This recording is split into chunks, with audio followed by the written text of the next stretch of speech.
Hey guys, 57 Guy coming back to you with a new video. Sorry it's taking me so long to get this video out. I've been working really long hours at work, and I'm sure you really don't want to hear about that. So let's get on to this. There's two things I want to talk about tonight. The first thing is the YouTube thing when it comes to firearms. This will be my last firearm related video on YouTube. But to not fear, for those who likes my firearm content, I am moving my firearm content to BitChute. So please go to BitChute and check out, this video will be on BitChute, and I'll be uploading other videos here shortly to BitChute. Now, I will still be doing gear reviews and so on YouTube. Anyhow, now let's get on to the little guy right here. This is, if you haven't seen it already, the CZp10c. Now, I know a lot of guys have already done reviews on this gun, and especially these big YouTube personalities, and you know what, they give really good advice, especially for those who are professional shooters. But you know, I'm not that professional of a shooter. I do work for a living. I don't do this for a living, so this is something kind of a luxury to me, actually, that I got it when I did. Now, I've put quite a few rounds through this, and I don't have any footage, sorry of that. I'm kind of in between cameras too, working stiff kind of stuff. Anyways, this gun is the best gun I've shot out of the box, hands down. And I love my Smith & Wessons. Don't get me wrong. M&Ps are awesome. They're badass. But this beat them. The trigger pull, show you it's empty. As you can see, right there's the wall. And that's it. Now, there's your reset.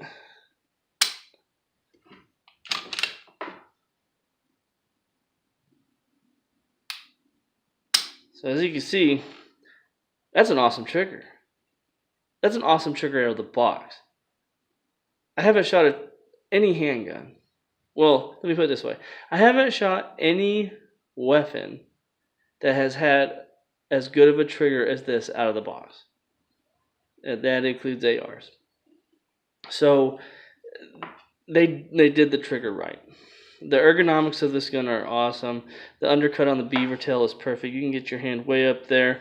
It's not, to me, it's not as angled as a Glock, so it kind of has that Smith & Wesson ergonomic, and that I think the Smith & Wesson has excellent ergonomics.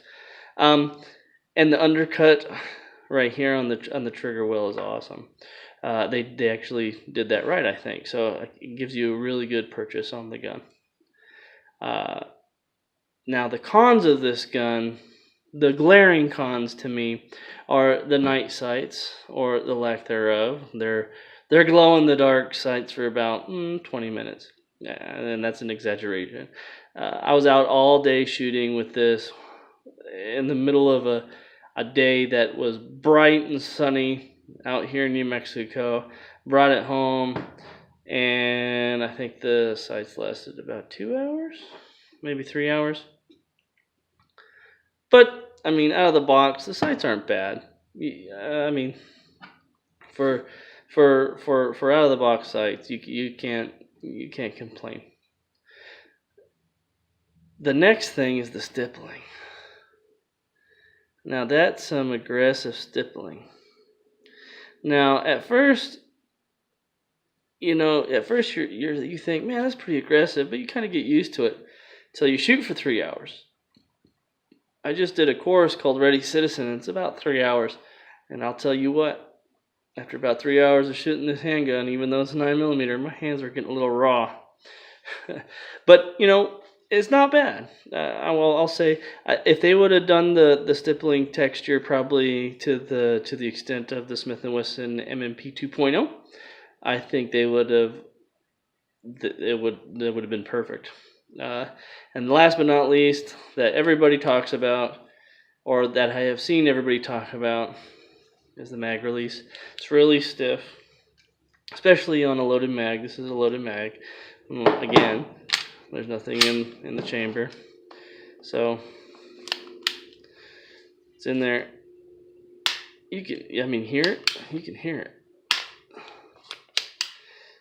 So it's so stiff that I usually, with guns that don't have ambi mag releases, I usually swap it to the right side of the gun because my little thumb can't reach it. So I use my index finger to pop the magazine out, and I can't. And I have a pretty strong grip. I can't do it. You can even see the indent on my middle finger there. So I have seen a couple videos on polishing it, and maybe that helps, but I think it's just the design of how the mag release is. Now this gun, just like its cousin, the Glock, disassembles the same way. So you just pull back, pull down on the tabs, and it goes right forward. Boom, easy peasy. And the inside is just like any polymer striker-fired pistol, really. Magazine, or your recoil spring, barrel. Now, if you can look in there, you can see the magazine release.